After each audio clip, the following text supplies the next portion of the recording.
Shalom Aleichem, bienvenidos, buena semana, Shavua Tov. ¿Cómo pasaron este Shabbat? ¿Cómo se encuentran todos? Mientras va llegando la gente, quiero contarles que estamos preparando un par de cursos muy interesantes acerca de las reencarnaciones. Y Jacob, desde Argentina, está preparando otro curso de psicología y Kabbalah. Hannah Miriam, Besrat Hashem, dentro de poquito va a continuar con el curso de los nombres.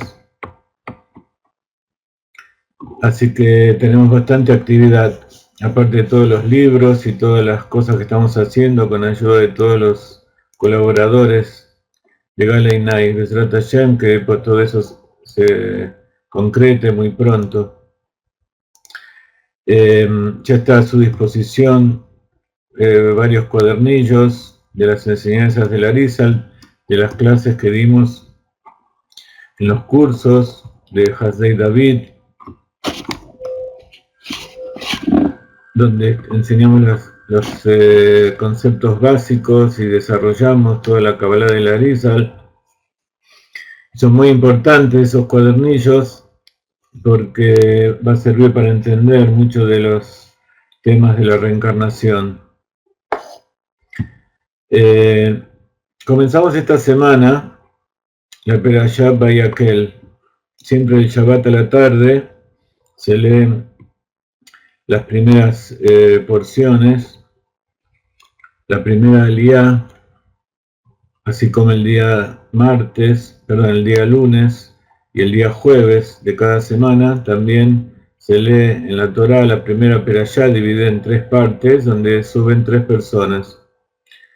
Esta perashá comienza con las palabras: y Moshe reunió a toda la comunidad israelita y les dijo: estas son las palabras que Dios les ha ordenado a ustedes que hagan. Vayakhel Moshe et kol adat bnei Israel, Vayomer alehem, ele adevarim asher tziva Hashem la'asot otam.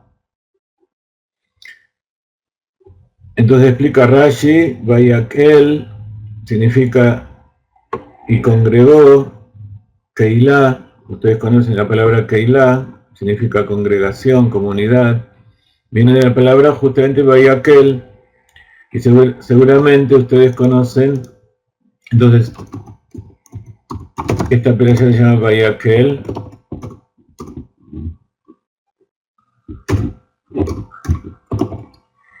Y seguramente ustedes conocen la palabra Keilah.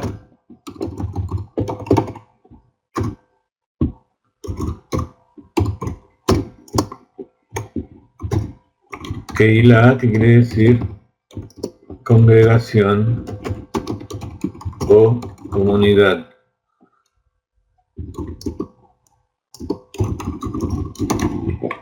Y no todos conocen la palabra Kohelet, que viene de la misma. La palabra Kohelet es el nombre de uno de los libros que escribió Shlomo HaMelech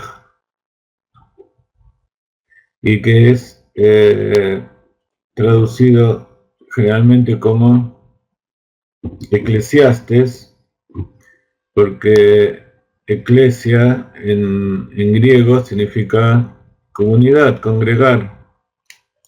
Pero también este es uno de los nombres que tenía el mismo rey Shlomo.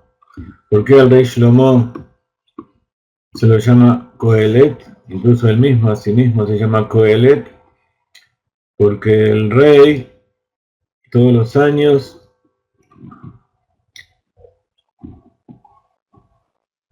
reúne al pueblo y les lee parte de la Torá.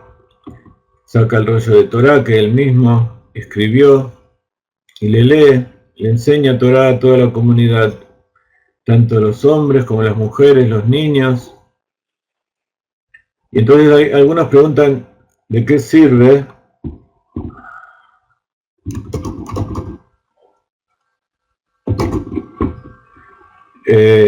que se reúnan en aquella época, por lo menos salió el rey con toda su corte, con toda su gloria, su honor, su brillo rojo, escarlata, oro, su corona, toda su gloria, sale a enseñar Torá. Y es sabido que para enseñar Torá hay que sentirse el más humilde de todos los hombres. Y eso es verdad.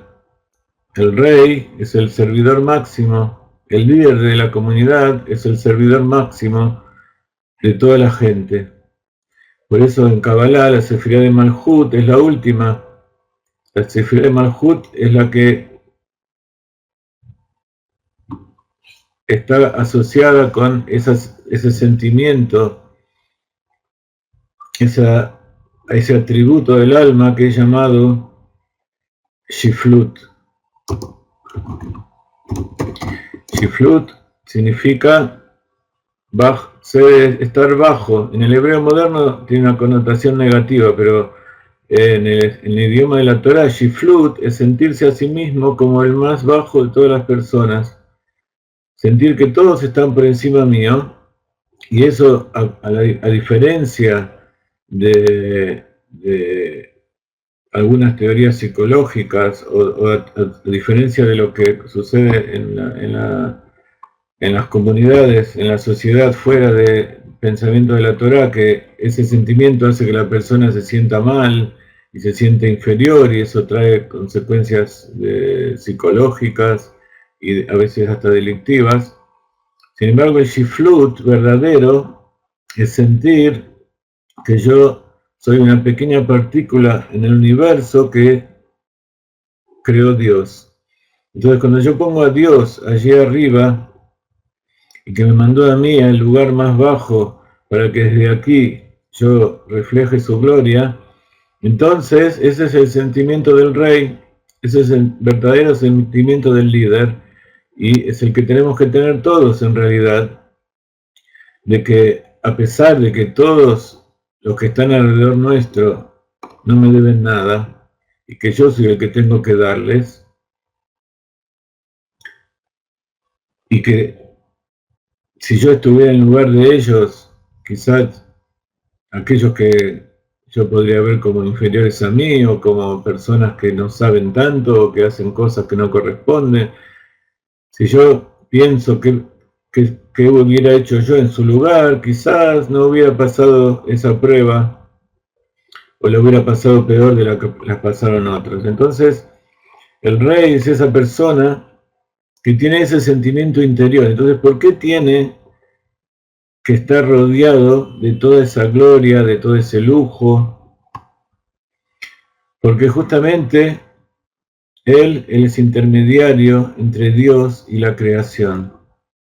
Y cuando uno ve al Rebbe, como dijo el Rebbe tantas veces, cuando uno ve a un emisario del Rebbe, cuando yo mando a un emisario a representarme a mí, el que mira a ese emisario tiene que verme a mí. Entonces, por eso el rey sale allí, porque la gente que lo ve tiene que tener esa sensación de que es que la presencia divina, la presencia de Dios, la Shekhinah, está allí posándose sobre él, y que lo que dice el rey al leer la Torá está transmitiendo lo que Dios quiere, la voluntad de Dios en forma pura, justamente porque él no pone nada de sí mismo, todo lo que da es simplemente lo que Dios le da para transmitir. Y el origen de esa costumbre y el origen de ese shiflut, de esa autoinferioridad o autodesinterés, que sería incluso el altruismo llevado a su máxima expresión, tiene su origen justamente aquí, en esta orden que le da a Kadosh Baruj Hu a Moshe de reunir a todo el pueblo de Israel, para que incluso aquellos chicos, incluso simbólicamente, ustedes imaginan cientos de miles o millones de personas reunidas alrededor del rey, y el rey hablando, posiblemente las palabras lleguen a muy pocas personas, pero el tema es que estar allí, las palabras que dice el rey pueden ser transmitidas, pero el hecho de estar y estar frente a la visión del rey, eso produce dentro del alma, produce dentro de la psiquis de la persona ese sentido de emoción, un sentido de pertenencia, un sentido de nulidad. Despierta dentro de uno esos momentos, esos lugares que tiene escondidos en su memoria, tiene escondidos dentro de su corazón, que lo llevan a los momentos más sublimes de su vida. Y justamente porque ve revelado aquí en la tierra la esencia, la presencia divina de Dios. Para comprender un poco en qué estamos, de qué estamos hablando aquí en este principio de la Perashá, tenemos que recordar un poco lo que sucedió al final de la Perashá anterior y en todas las Perashot anteriores a esta.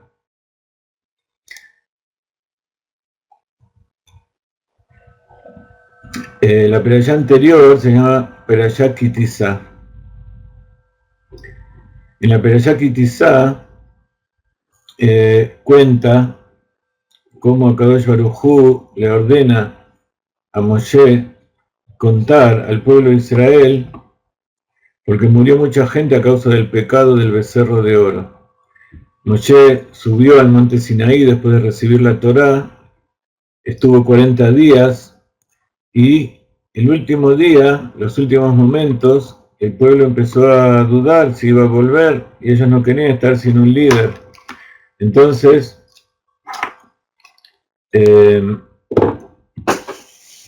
a cierto grupo de gente se le ocurrió hacer un becerro de oro. Entonces reunieron los anillos, las joyas que trajeron todos los hombres. Aarón le pidió y fundió un becerro de oro. Entonces, de repente Moshe baja y porque Akadosh Baruj Hu le dice, mirá lo que está haciendo tu pueblo, bajá y fíjate, voy a eliminarlos a todos, voy a matar a todo el mundo y voy a hacer un pueblo de vos sos el único fiel. Entonces él dijo las famosas palabras que son justamente el reflejo, es la esencia de todo líder.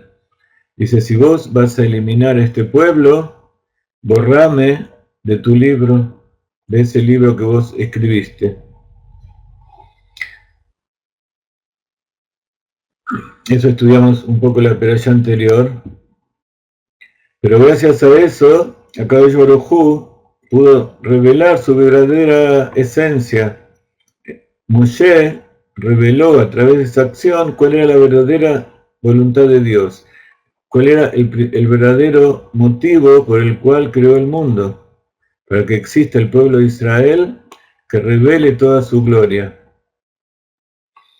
Entonces después, a través de la plegaria de Moshe, se revelaron los 13 atributos de misericordia de Dios, y gracias a eso, y digamos, gracias al pecado del pueblo de Israel, también esos atributos de misericordia se revelaron para toda la creación.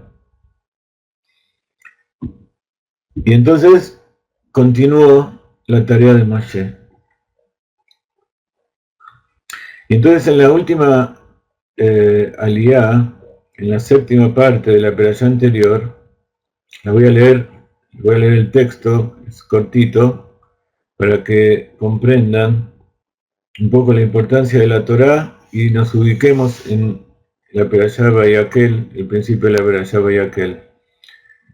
Dijo Dios a Moshe, esto es el capítulo 34, aquellos que tienen un Humash con ustedes, si no pueden encontrar un Humash en internet, en el sitio de Chabad en inglés, o mejor dicho, en el sitio de Chabad Internacional, en la parte de español. Allí tienen todas las parshiot en el castellano, en hebreo, que es el texto que utilizamos generalmente. Dios le dijo a Moshe, pon estas palabras por escrito para ti, puesto que es por medio de estas palabras que he hecho un pacto contigo a Israel. Entonces, la Torá no es simplemente un libro de instrucciones, un libro de historias, donde Moshe escribe lo que Dios le ordenó, sino que es verdaderamente un testimonio. Así como las tablas son llamadas las tablas del testimonio, con los 10 mandamientos, toda la Torá es una extensión de esos 10 mandamientos. Lo que nosotros llamamos la Torá escrita es lo que Moshe escribió, y dentro de eso que Moshe escribió hay alusiones, hay cosas ocultas, hay cosas que pasaron en esa época que fueron transmitidas oralmente. Entonces eso que se llama la Torá oral, que después fue escrita como la Mishnah, y el Talmud, que agregó, además de todas las leyes de la Torá, historias, midrashim, explicaciones y cómo se aplican en la práctica esos preceptos. Dios le dijo a Moshe, pon estas palabras por escrito para ti, puesto que es por medio de estas palabras que he hecho un pacto contigo a Israel. Entonces Moshe permaneció allí con Dios en la montaña durante 40 días y 40 noches sin comer pan ni beber agua. Dios escribió las palabras del pacto consistente en los 10 mandamientos sobre las tablas. Moshe descendió al monte Sinaí con las 2 tablas del testimonio en su mano. Estamos hablando de la segunda vez que descendió, porque la primera vez cuando descendió era cuando bajó con las tablas, las primeras tablas que Dios hizo y las rompió. Entonces al romperlas se rompió el pacto, y al no haber pacto, entonces el pueblo de Israel no iba a recibir los castigos por haberlo quebrado. Entonces subió y hizo un nuevo pacto, una nueva negociación del pacto con Akadosh Baruj Hu, que esta vez iba a ser el pacto definitivo. Entonces volvió a bajar después de 40 días con las segundas tablas, o sea, a los 80 días de recibir la Torá en el monte Sinaí.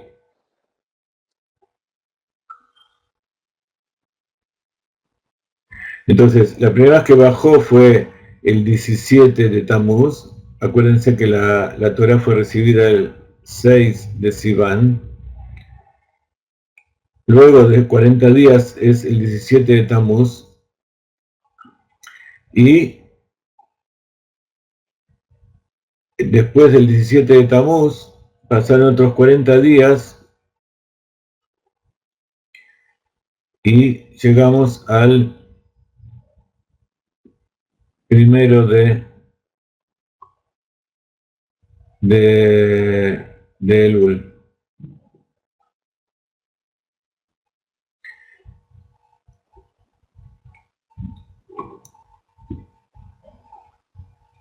Ese Rosh Chodesh Elul, entonces, fue la tercera vez que descendió Moshe Rabbeinu con las tablas definitivas, y al descender de la montaña, Moshe no se dio cuenta que de la piel de su rostro se había vuelto luminosa cuando Dios le había hablado. Salían rayos de luz de la piel de Moshe Rabbeinu.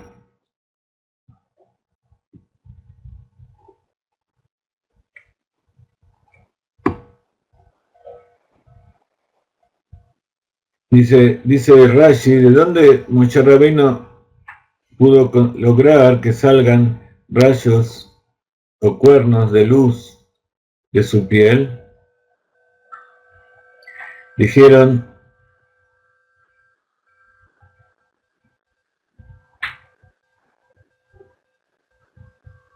los sabios, que fue porque Dios puso su mano sobre su rostro.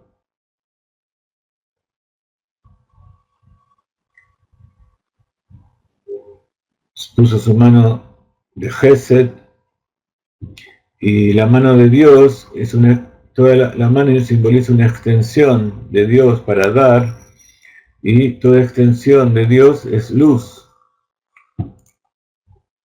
Entonces hizo que un objeto que normalmente recibe luz y es opaco, como la piel, ella misma sea una fuente de luz. Y cuando Aarón y todos los israelitas vieron que la piel del rostro de Moshe resplandecía con una brillante luz, tuvieron temor de aproximarse. Entonces Moshe los convocó, y cuando Aarón y todos los líderes de la comunidad retornaron a él, Moshe les habló. Y después que los líderes se acercaron y hablaron con Moshe, entonces también todos los israelitas, todo el pueblo de Israel se acercó también, y Moshe le dio instrucciones acerca de lo que Dios le había ordenado en el monte Sinaí. Y cuando Moshe terminó de hablar con ellos, puso su capucha sobre su rostro,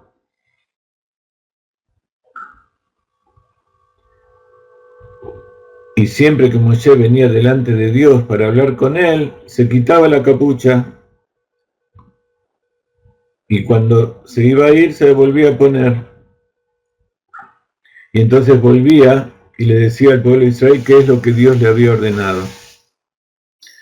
Entonces el pueblo de Israel veía que la piel del rostro de Moshe brillaba radiantemente. Entonces Moshe se volvió a poner la capucha sobre su rostro hasta que tenía que volver a hablar con Dios y se lo sacaba de nuevo.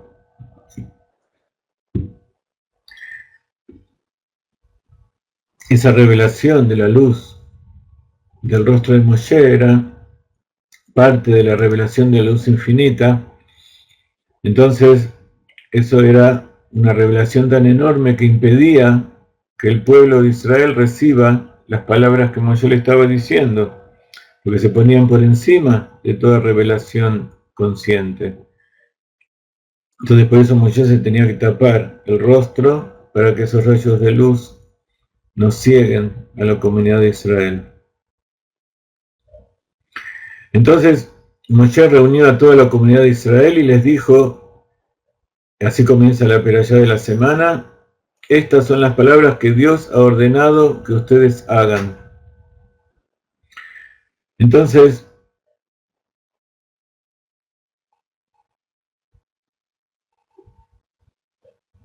dice que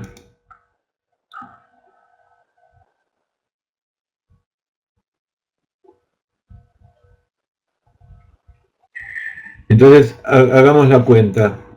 Habíamos dicho que la primera vez que subió a Moshe era el 6 de Sivan. Vamos a anotar aquí los nombres de los meses. Desde Nisan, cuando se sale de Egipto, ustedes saben, es el 15 de Nisan, que es cuando festejamos Pesach. Luego viene el mes de Iyar, que no hay festividades allí, es cuando contamos la Sefirata Omer. Luego viene el mes de Sivan, que es cuando el pueblo de Israel recibió la Torá, el 6 de Sivan. Luego pasan 40 días, después del mes de Sivan viene el mes de Tamuz. Si contamos 40 días del 6 de Sivan hasta el mes de Tamuz, cae el 17 de Tamuz, que es uno de los días, es el día del pecado del becerro de oro, y también recordamos cuando se empieza a destruir, cuando se rompen los muros externos de la ciudad de Yerushalayim, y luego se destruye el templo. Todo eso es uno de los ayunos que ayunamos durante el año. Si contamos, después de Tamuz viene el mes de Av, pero si contamos 40 días desde el 17 de Tamuz, llegamos hasta el 1 de Elul. Entonces el 1 de Elul, Moshe Rabbeinu fabrica las piedras, vuelve a subir, el 17 de Tamuz vuelve a subir, está 40 días, y en Elul Dios le dice que haga las piedras, para tallar unas nuevas piedras, y pasan 40 días más. Después de esos 40 días viene el mes de Tishrei. Entonces 30 días del mes de Elul, más 10 días del mes de Tishrei, es el día de Yom Kippur. Entonces esto que estamos contando en esta perashá sucede justamente el día de Yom Kippur.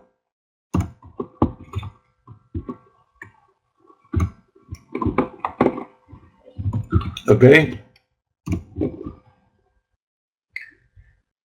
Y eso es lo que dice Rashi.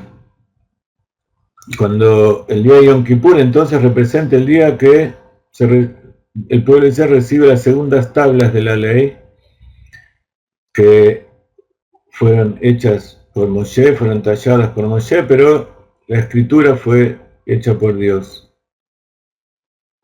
Entonces dice, Vayakel Moshe el Kol Adat Bene Israel, Vayakel, dice Rashi, le Maharat Yom Kippurim, al día siguiente Yom Kippurim, baja en Yom Kippur, y al día siguiente congrega al pueblo de Israel. No es como todos los líderes que después de hacer toda una gira y salir por todo el mundo se toman unas vacaciones para recuperarse. No, él al contrario, cuando volvió de encontrarse con Akadosh Baruj Hu, estaba con más fuerzas que nunca. Que llegará Minahar cuando bajó del monte, Beula, Shon y Phil. Y entonces es una Vayak El, la forma verbal que está dicha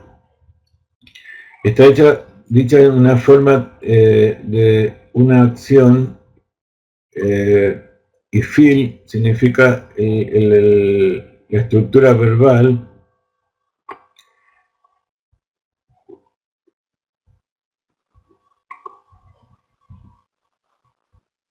de una acción, digamos, pasiva o indirecta. ¿Por qué? Porque dice que no fue que él fue y los reunió con sus propias manos a toda la gente, sino Ela en Nesafim al Pidiburó, sino que se fueron reuniendo al escuchar que él estaba hablando. Entonces dice, puedes hacer, así es como comienza Dios, que comienza Moshe a explicar.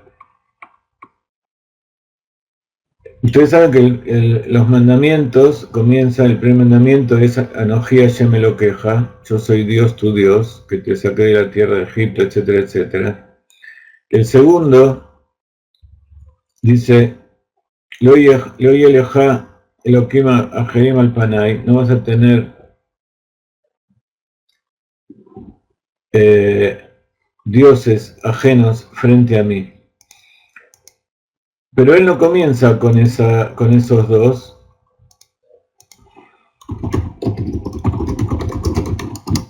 no comienza con los 10 mandamientos,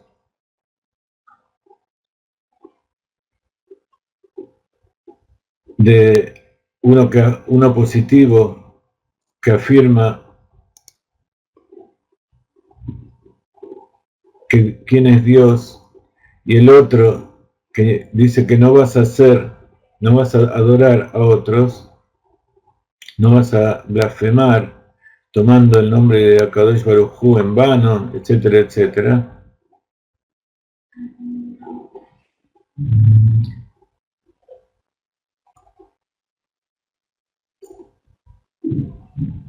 Y luego dice, 6 días trabajarás y el Shabbat será sagrado. Shabbat, Shabbatot para Dios. Shabbatón para Dios. Acá está, lo transcribieron mal, es Shabbat, Shabbatón. Shabbatón significa que es más todavía que el Shabbat, un día de descanso. Entonces, lo primero que le dice a Kadosh Baruj Hu, Moshe, al pueblo de Israel, es que tienen que cumplir el Shabbat. Entonces, significa que el Shabbat comprende también todo lo anterior. No el viernes, no el domingo, el día de Shabbat, el séptimo día, porque al respetar el séptimo día, que es el día de Shabbat, un día de descanso, después de los 6 días de trabajo, uno está dando testimonio de que Dios es el que creó el mundo, es el que lo creó en los 7 días, como empieza la Torá, y que todas las demás opiniones y todas las demás historias, todas las demás creencias, eso es, como dice el segundo mandamiento, eso es idolatría.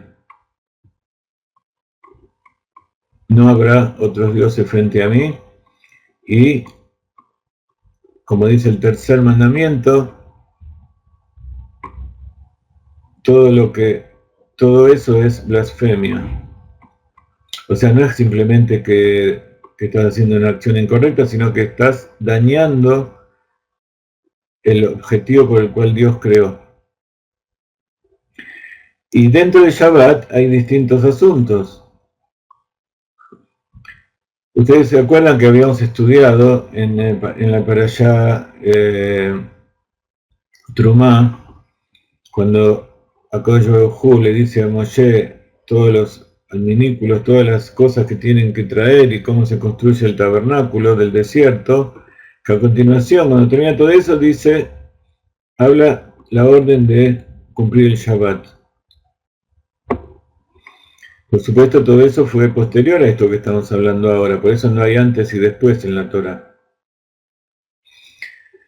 Pero cuando dice que van a cumplir allí, no dice cuáles son los preceptos, cómo se cumple el Shabbat. Entonces, hay algunas pocas partes en la Torá donde dice algunas leyes. Y una de ellas es esta, que es no encender fuego en Shabbat en todos tus lugares. En todo lugar donde vivas no puedes encender el fuego. No tabiru esh vejol mashebotehem beyom a-Shabbat. No encenderás el fuego en todos tus asentamientos, así donde te encuentres, el día de Shabbat. Entonces, como dice la Perashá, dice lo que nosotros decimos el viernes a la noche en el Kiddush. Sheyet yamim taseh melachá ubeyom hashvi'i yeh lachem kodesh Shabbat Shabbaton LaHashem kol haoseh bo melachá yumat.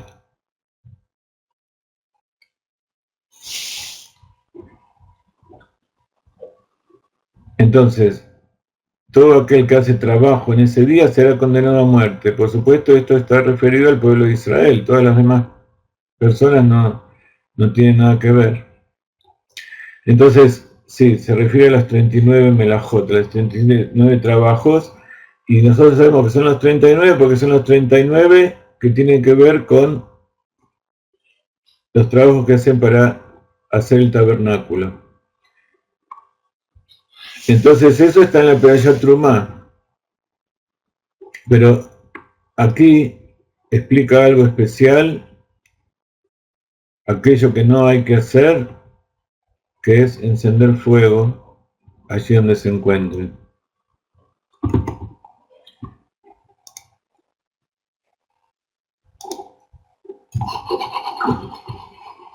Es una alegría ver cómo cada vez hay más gente que viene a la clase. Es un poco también cumplir con este precepto de Akadosh Baruj Hu de Bayakel, de congregar a todas las almas del pueblo de Israel, ya sea que están en cuerpos judíos, en cuerpos no judíos.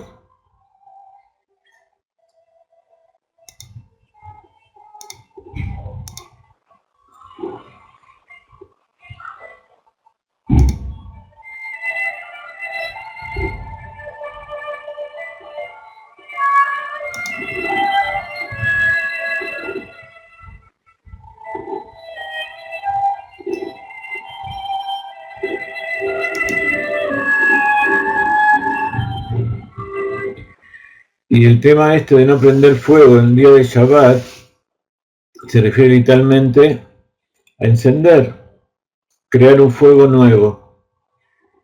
Pero no significa que no se puede usar el fuego. Y nosotros sabemos, y así explica la halajá, que no podemos encender el fuego. No es lo mismo que encender la luz. Encender la luz no es el mismo tema de encender fuego. Encender fuego es una acción específica de hacer que una madera o que un papel o que cualquier cosa arda. Pero sí se pueden tener las velas encendidas, y de hecho es una mitzvah encender velas en Shabbat para que se vea y la gente pueda cumplir. Y dice que las velas de Shabbat traen paz, porque cuando no hay luz y la gente se mueve, se choca, se pone nerviosa, incluso las mujeres tienen miedo. Cuando hay mucha luz en Shabbat, entonces la noche se hace luminosa y se pierde el miedo, y también la gente no se pelea. La gente no siente ese temor que los lleva a enfrentarse unos con otros. También se puede tener fuego para mantener la comida caliente. Nosotros en nuestra época mantenemos las luces encendidas y generalmente solamente tenemos las velitas de Shabbat, porque incluso la chapa que ponemos es eléctrica. al principio, hace muchos años, cuando ya no era tan común en Argentina tener una chapa eléctrica donde poner a dejar caliente la comida hasta el día siguiente, encendíamos un fuego de los gases de la cocina, y encima poníamos una chapa de zinc y sobre eso poníamos las ollas. Y todavía mucha gente lo hace, pero les decía, el hecho de no encender fuego, que es encender fuego es una de las 39 melajot de Shabbat. Entonces, no tiene que ver con el hecho de encender la luz.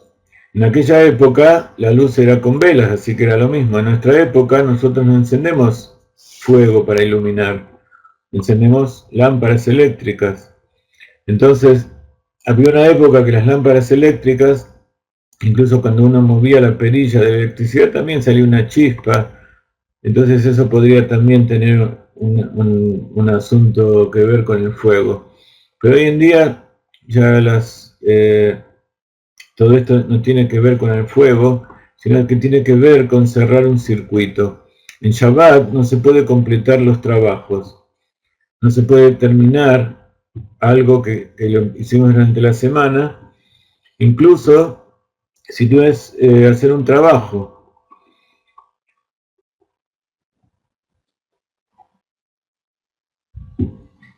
Entonces, por ejemplo, si yo muevo la perilla, lo que hago es cerrar un circuito. Al cerrar el circuito, estoy haciendo que algo se complete, algo que no funcionaba, empiece a funcionar.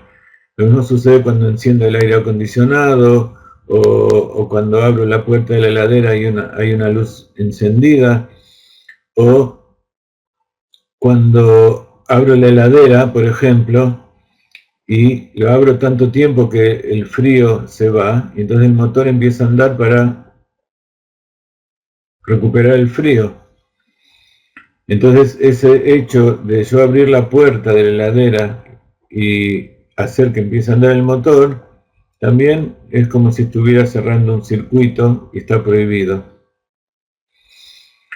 Está prohibido, por supuesto, andar en auto, porque el auto, al arrancarlo también estamos cerrando un circuito, pero además dentro mismo del motor estábamos prendiendo fuego, está encendiéndose. Hay muchos motivos por el cual no se anda en auto, pero en general tampoco se viaja. Entonces hay que tener mucho cuidado porque uno dice, bueno, yo prendo la luz porque igual no estoy encendiendo el fuego. Y son dos cosas diferentes. ¿Ok?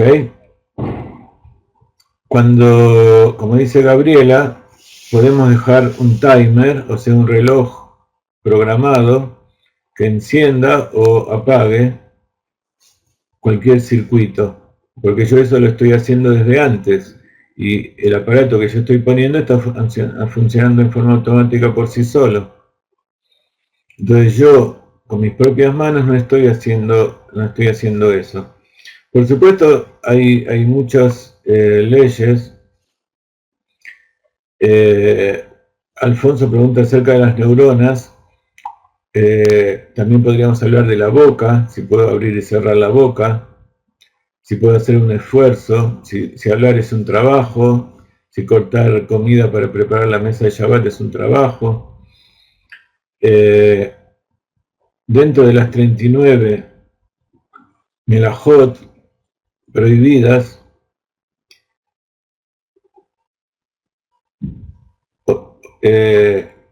no figura el hecho de pensar.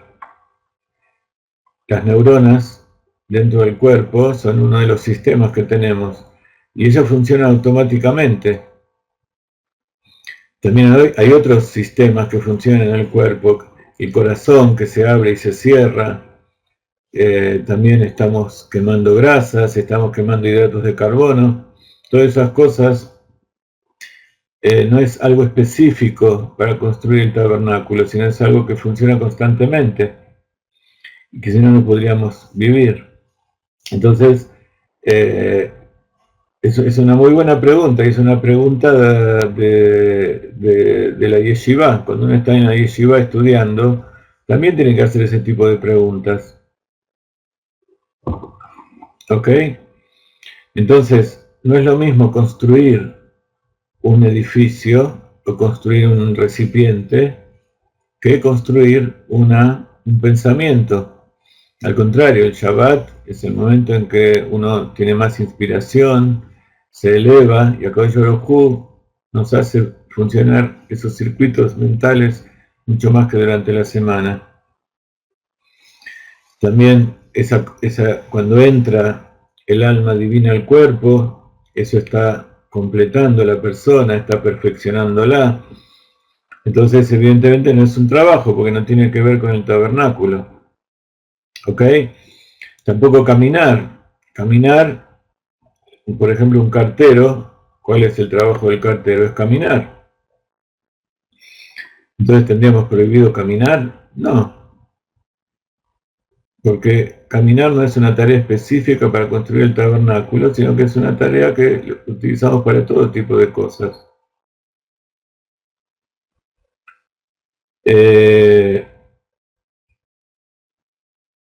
Nuevamente, coser, hilar, fabricar recipientes, también pueden ser utilizados para cualquier otro asunto. Pero en la Torá fueron ordenados específicamente para construir el tabernáculo. Entonces, por eso esos trabajos no se pueden realizar. Si yo quiero comer una nuez, tengo que romper la cáscara. En una fábrica de alimentos, por supuesto, uno de los trabajos es romper la cáscara, sacarle la cáscara a las frutas. Entonces yo tendría prohibido eso porque es un trabajo.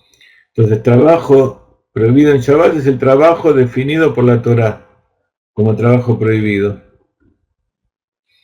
Entonces, el Shabbat es para Dios y para el hombre. Y no solamente para el judío, sino que es para todo el mundo. Porque Shabbat es el día que Dios descansó y el día en que en realidad es la tarea número 40. El día séptimo no dice que Dios descansó, sino que dejó de hacer. Dejó de hacer todo lo que hacía durante los 6 días de la semana. Pero en Shabbat, ¿qué fue lo que hizo? Dejó de crear. Tenía que dejar de crear, uno tiene que dejar de crear en Shabbat.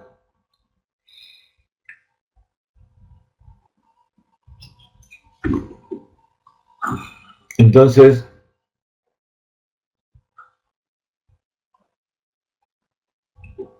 en Shabbat, Dios siguió creando. ¿Qué creó? El descanso. Creó el Shabbat. Creó ese momento en que la persona deja de hacer los otros trabajos y se dedica a esa tarea de conectarse con Dios, de disfrutar del Shabbat, de hacer ese día lo que uno preparó durante los 6 días de la semana. Por eso cuando Dios creó durante los 6 días originarios, el séptimo día iba a ser un día eterno. Después de esos 6 días, Dios preparó un mundo que tenía que durar para siempre, que por lo menos iba a durar 1000 años, hasta la nueva etapa. Pero Adán no lo comprendió así, y antes de que empiece el Shabbat ya transgredió, entonces dijo, no, si Adán no comprende cuál es el objetivo de los preceptos, y no comprende lo que significa tener dat, lo que significa entender que Dios dice, esto vas a hacer y esto no vas a hacer, quiere decir que no está en la mentalidad de la redención, entonces no puedo empezar el Shabbat. Entonces, ese Shabbat eterno que es la redención, se postergó y todavía lo estamos esperando. Ya lo estamos viviendo, pero todavía no llegó en forma completa. Por eso Adán fue echado del Gan Eden. Entonces, acá me preguntan si el estudio es parte de la construcción. Por supuesto, hay que estudiar, hay que pensar, pero dentro de los trabajos que Dios le dio al pueblo de Israel, y específicamente a Moshe y a Betzalel y a Eliab, que fueron los encargados, los que manejaban todo ese asunto, los arquitectos, no le dice vas a pensar, vas a estudiar. Eso es algo que surge, así como no le dijo que tienes que seguir respirando, tienes que seguir comiendo, tienes que hablar, o tienes que caminar. No, todas esas cosas son naturales de la persona para realizar los trabajos. ¿Ok? Entonces, estudiar no es un trabajo prohibido en Shabbat, porque no es uno de los 39 trabajos que Dios ordenó para construir el tabernáculo. ¿Ok? Aquellos que no se acuerdan cuáles son los trabajos van a la Perashat Trumá. Ahora, de todas maneras, esos son los que llaman Ab Melahá, los padres o los títulos de cada trabajo. Entonces, por ejemplo, les dijo que tienen que teñir las telas. Entonces, para teñir, ¿qué hay que hacer? Hay que fabricar tintes. Para fabricar tintes, ¿qué hay que hacer? Hay que moler las plantas, hay que moler las piedras para mezclar. Entonces, todos esos trabajos son trabajos que están prohibidos para hacer. ¿Ok? Entonces, hay varias preguntas. ¿Cómo se consideran las relaciones maritales en Shabbat? Justamente porque la unión del hombre y la mujer fue producto de transgredir la orden que Dios le dio, de no comer del árbol, y entonces al comer del árbol ellos descubrieron que estaban desnudos y descubrieron que había como el niño que de repente crece y descubre que tiene sexo y que tiene deseos carnales y tiene deseos de unirse con su pareja. Entonces ese deseo tenía que surgir puro en Shabbat, que era cuando sí iba a poder comer del árbol. Lo comió como comió antes del árbol, o sea, comió cuando él no estaba maduro para entender la diferencia entre el bien y el mal. También la relación sexual que tuvo dio origen a bien y mal. Estaba contaminada con el bien y el mal, no era una relación pura. Entonces por eso también dio a luz dos hijos, como Cain y Hebel, que hicieron cosas que no correspondían. Entonces, por eso fueron echados del Gan Eden y todo lo que hicieron ya no tenía la pureza de ese paraíso de ideal. Pero si hubieran esperado y la relación hubiera sido en Shabbat, esa relación hubiera sido pura y hubiera dado hijos perfectos y hijos que iban a cumplir todos los preceptos. En ese momento no hacía falta cumplir los preceptos de Shabbat, por ejemplo. Eso fue ordenado con la entrega de la Torá, no fue ordenado a Adán, porque él naturalmente lo estaba cumpliendo. Él le dijo, lo creó, e inmediatamente a las 3 horas iba a empezar el Shabbat. Iba a poder comer durante toda la vida. No iba a tener que dejar de prender el fuego, no iba a tener que prohibir todas esas 39 melajot. Entonces, por eso todos los sabios tienen relación sexual justamente en Shabbat, no durante la semana. y así está dicho, o sea, no es que está prohibido, pero los jajamim saben que los hijos que nacen por una relación que fue hecha en Shabbat son almas puras, y la persona esa también tiene una inclinación hacia hacer las cosas en forma pura. Un hijo que surge de una relación marital de los días de Hol, como se llama, los días no sagrados, como el Shabbat, durante los 6 días, entonces también su ser, su alma, su cuerpo, y como vamos a ver, esto tiene mucho que ver con las reencarnaciones. Entonces, esos hijos también van a ser, como nosotros, hijos que nacen de una relación que está contaminada por el pecado del árbol del conocimiento del bien y del mal, de transgredir el árbol del conocimiento del bien y del mal. ¿Ok?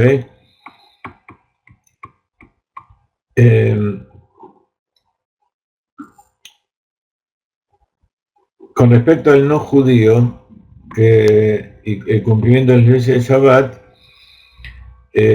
nosotros dimos muchas clases de esto sobre los 7 preceptos de los Benei Noach, y en todas las clases siempre hablamos algo de este asunto, pero el tema es que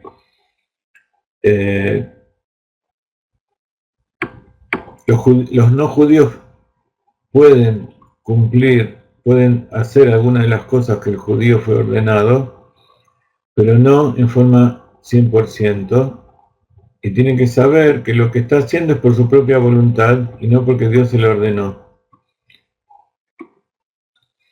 Por supuesto, el que se prepara para la conversión, el rabino que lo prepara, el maestro que lo prepara, le va diciendo las cosas que tiene que ir a hacer para ir practicando y para ir perfeccionándolas. Pero de todas maneras, yo conozco gente que estudió para la conversión, pero que hasta el último momento no cumplió, no fue ordenado cumplir. Últimamente se acostumbra así a hacerles cumplir durante todo el periodo de preparación para que cuando empiecen ya sepan. Lo mismo sucede con las leyes de Kashrut, con las leyes de pureza familiar, con los tefilim, con toda una serie de preceptos que hay que cumplir y hay que tener cierta práctica. Entonces, para que cuando la persona empiece, a pesar de que no va a ser 100% perfecto lo que va a hacer, ya va a tener una idea y lo va a poder cumplir más o menos bien. Entonces, acá me preguntan con respecto a los Benei Noach y las relaciones, está dicho que en Shabbat no solamente entra un alma divina dentro del judío, o sea que el judío se eleva, sino que toda la creación se eleva en Shabbat. Entonces, los Benei Noach, incluso aquellos que no tienen una inclinación por el judaísmo tan marcada, aquellos que no tienen intención de convertirse, quieren seguir siendo Benei Noach, el hecho mismo de ser Ben Noach lo está conectando con la Torah. Entonces en ellos se revela más que en las otras personas que no se reconocen como Benei Noach. En el Ben Noach se reconoce más su pertenencia a las leyes de Dios, y para ellos también el Shabbat tiene que ser un día especial. Eso no significa que no pueden trabajar, que no pueden prender fuego, pueden hacer todas las cosas que quieran, pero siempre es bueno que si en Shabbat cambian y no se dedican a hacer todo lo que hacen durante la semana, sino que se dedican a estudiar, a estar con los hijos, pueden pasear, pueden viajar, andar en auto, hacer lo que quieran, pero imbuidos de una atmósfera más shabática. Entonces eso también es una preparación, un adelanto. Cuando estudiamos el tema de la reencarnación de la Arizal, vamos también a ver, y cada uno le vamos a dar elementos para que cada uno pueda identificar en qué nivel se encuentra, cuál es la raíz de su alma, si es del lado derecho, es del lado izquierdo, si es del centro, si es del mundo de Atzilut, que tiene que ver con Jochma, que tiene que ver con la inspiración divina, con las ciencias más elevadas. Se tiene que ver con Binah, que tiene que ver con la meditación, también con la mente, pero con esa mente creativa, con la mente de comprender, de llevar a la práctica, que es el mundo de Briah. Hay almas que tienen su origen en el mundo de Yetzirah, que son las emociones, por eso hay gente que es más mental, hay gente que es más emotiva, y dentro de esas emociones hay 6 emociones, cada uno tiene su tendencia. O el mundo de Asiá es el mundo de la acción, pero como el mismo Arizal explica, cada mundo y cada sefirá tiene dentro de sí todas las sefirot. Entonces, también hay emociones que pertenecen al mundo de Atzilut, o sea, emociones que están dentro del pensamiento puro, de la revelación esa de Jochma, que es el inconsciente, que es Keter, que se revela dentro de la mente. También hay emoción, también hay un amor que uno piensa. Y también en Binah, el pensamiento mismo es Binah, la meditación. Meditar entonces no quiere decir sentarse en estado de Buda y dejar la mente que divague en blanco. No, meditar es lo que estamos haciendo ahora. Y aquellos que preguntan porque están meditando, están razonando, y entonces surgen preguntas, surgen ideas nuevas, surgen situaciones que uno tiene interés de saber. Por supuesto, aquellos que no preguntan, no escriben, también sucede lo mismo, pero los que me escriben, los vemos, se ve en forma más revelada. En el mundo de la acción, que es hacer, que es moverse, también hay emociones que tienen que ver con la acción. También la acción, Malhut, está en la mente. Uno también cuando uno piensa, también piensa qué es lo que va a hacer. Cuando uno siente una emoción, dentro de la emoción también hay una mentalidad. No es lo mismo una emoción que surge de una mentalidad de Jochma que una emoción que viene de una mentalidad de Binah. Jochma es Abba, Parsuf Abba, padre, y Binah es Parsuf Ima. No es lo mismo una emoción que tiene que ver con el lado derecho, que es de Jochma y de Gesed, que son los aspectos de expansión, de dar, de ir para hacia afuera, de no poner límites, que las emociones que vienen del lado del mundo de Briah, que el mundo de Briah ya es un mundo de limitación. El mundo de Atzilut, que tiene que ver con Jochma, es un mundo donde no hay limitación, donde todo es uno con Dios. En cambio, Briah es donde empieza la limitación, donde empieza a haber cierto ocultamiento, tzimtzum. Entonces, Binah es pensar para poner límites. Entonces, una emoción que tiene su raíz en Binah, que tiene su raíz en la sefirá de Binah del mundo de Briah, entonces es una emoción que tiene límites, una emoción que tiene un poder creativo especial, que se reconoce a sí misma, que es una emoción meditada, una emoción madura. ¿Ok? Entonces, todas estas cosas tienen que ver con la personalidad de cada uno y tienen que ver con la raíz del alma de cada uno, de dónde provino. Entonces, al reconocer cuáles son esas cualidades que uno tiene, cuáles son esas inclinaciones que uno tiene, puede comprender también cuál es la raíz de su alma. Nosotros en las clases vamos a ver todo esto a través de prototipos, de figuras en la Torá y en el Tanaj en general, en la historia del pueblo de Israel, que son prototipos de esos mundos, de esas cualidades, atributos del alma, de esas sefirot. Entonces al ver cómo son, uno va a poder identificar dentro suyo cómo es cada uno. Por supuesto que no es fácil. ¿Por qué? Porque aparte, como nosotros sabemos, tenemos 5 niveles de alma. Nefesh, Ruach, Neshama, Haya y Ejida. Si ustedes, dentro de ustedes, hacen este cuadro de comparaciones, de paralelismos, que ya lo hicimos tantas veces, por eso no lo escribo, donde los mundos tienen que ver con las 4 letras del nombre de Dios, tiene que ver con los niveles del alma, tiene que ver con la psiquis, la estructura del alma de la persona, la mente, que todavía está como una idea, que es la revelación de Keter, la mente en el sentido de meditar, que es Briá, que es Binah, las emociones, que es Erampin, que es ese motor que nos impulsa a hacer cosas, que es el motor del auto, que hace que todo lo demás funcione, el motor en general, y la acción que viene por el impulso de las emociones. Entonces, estos dos últimos son Yetzirah y es Asiá.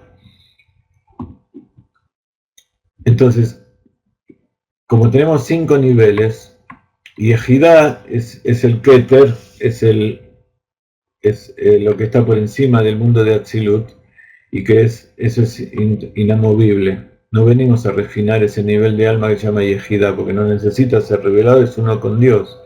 Pero los 4 niveles inferiores del alma son los que podemos llegar a tocar, podemos llegar a afectar con nuestro mundo, y son los que tenemos que rectificar. Por eso es posible que cada uno de nosotros tenga dentro suyo 4 tipos diferentes de alma, que su nefesh sea de una reencarnación de otra persona anterior, que su ruach sea de otro, que su neshama sea de otro y que su hayá sea de otro lugar.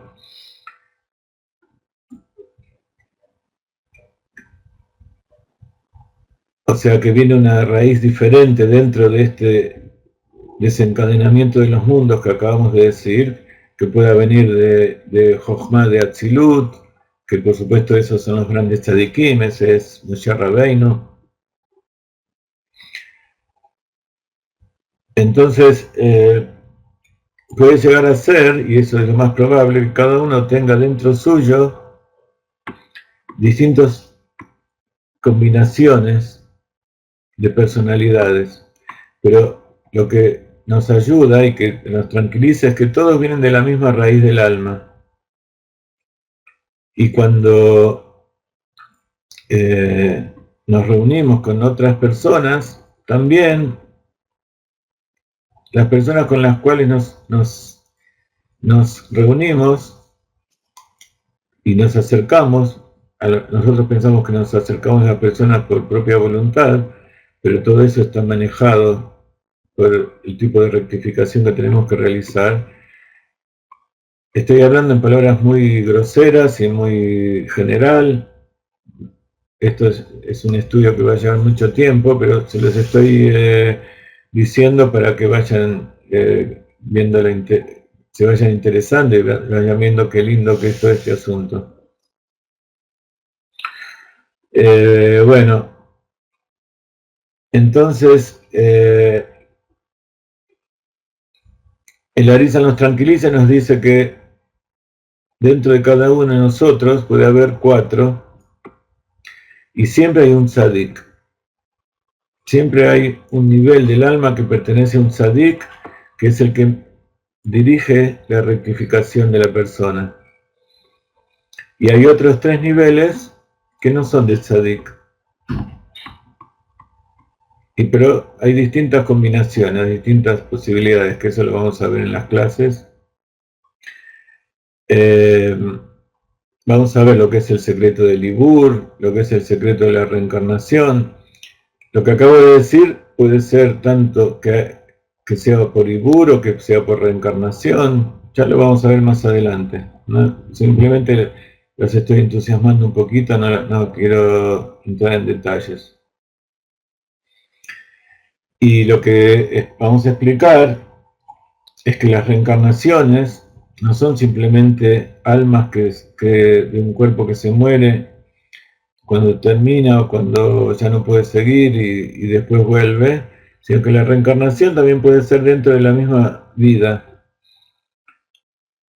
Y que eso tiene que ver con la evolución de la persona. Puede llegar a un nivel en que Akadosh Baruj Hu dice, bueno, ya terminó de rectificar eso que tenía que hacer, o que terminó de hacer esa tarea que tenía que hacer, y entonces ahora sube a otro nivel, porque rectificar y perfeccionar y realizar la tarea hace que esa alma suba de nivel, adquiera más otro nivel del alma.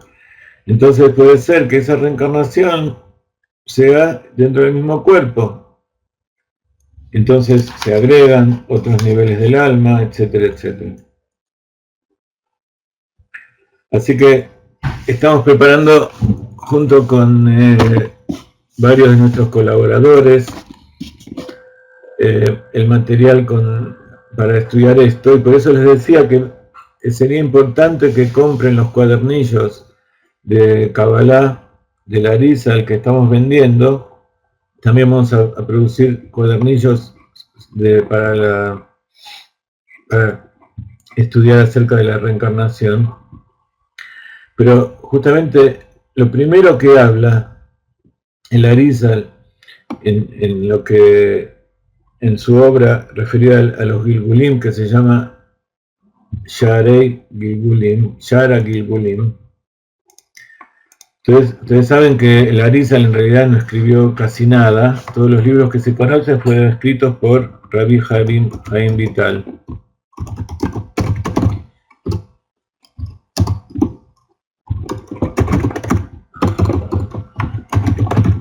El Arizal tampoco inventó nada. Él todo lo que enseñó fue lo que estudió, lo que recibió de sus maestros y lo que recibió de Eliyahu Anabí,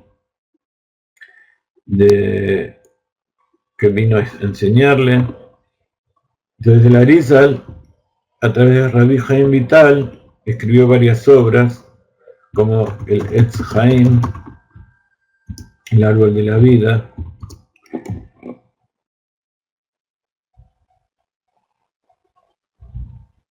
Y hay otra obra que se llama Shmona Shearim, que quiere decir 8 portales. Los sabios de la Torá, cuando dicen portales, se refieren a distintas puertas que se abren para enseñar un tema. Entonces hay uno de estos Shmona Shearim que se llama Shar, que es el singular de Shearim, a Gilgulim, el portal de las reencarnaciones. Como ustedes ven, Gilgul viene de Galgal, que quiere decir rueda, quiere decir círculo. Entonces, reencarnación es un círculo, es una rueda, como la rueda de los planetas, la rueda de las estaciones, de la naturaleza, etcétera, etcétera.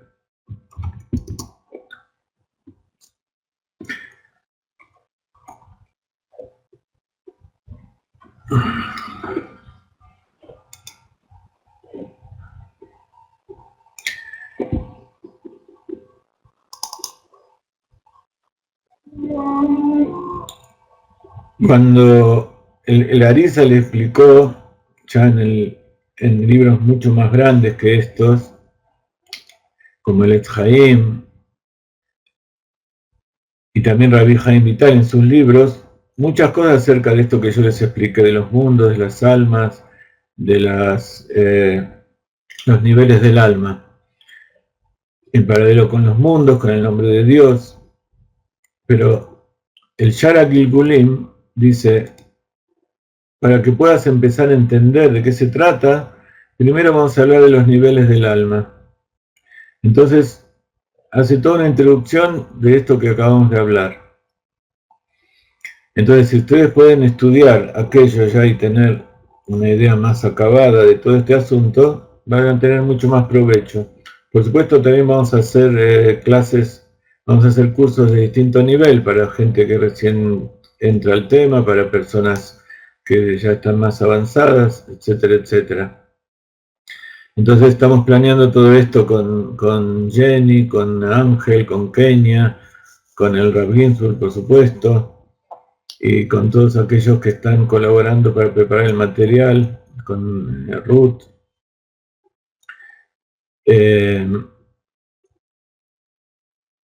Va a ser algo muy importante.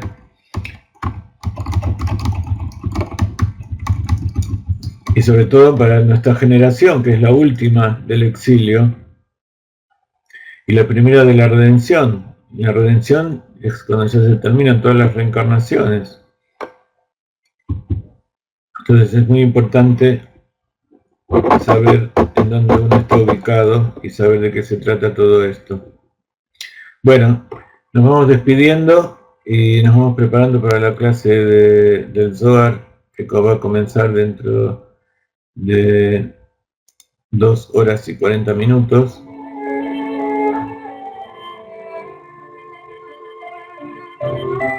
Por supuesto, todo lo que hablamos de la perashá de esta semana fue una introducción a lo que queríamos hablar. Pero espero que de todas maneras les haya sido de utilidad y de su agrado. Mañana vamos a viajar a Yerushalayim de nuevo y vamos a ir al Kotel para presentar los pedidos de cada uno. Así que los invitamos a enviar sus pedidos también a través del WhatsApp a mi cuenta, que seguramente ustedes la tienen. Aquellos de ustedes que no están en el WhatsApp, en los grupos de WhatsApp los invitamos. Por lo que veo están casi todos aquí. Y si no me escriben a mi dirección de email, admin@galeinai.org, con los pedidos. Y es muy importante que cada uno ponga tzedakah y envíe tzedakah a Israel, porque eso demuestra la importancia que le da el pedido que está haciendo.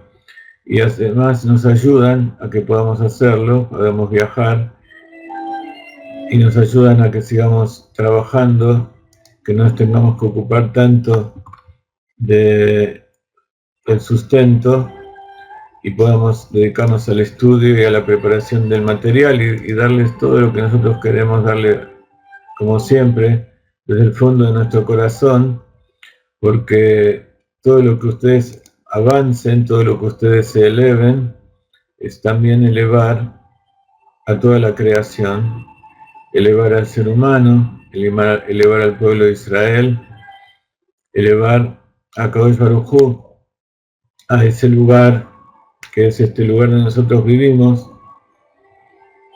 el mundo más bajo, que es donde Él quiere vivir. Nos vemos luego.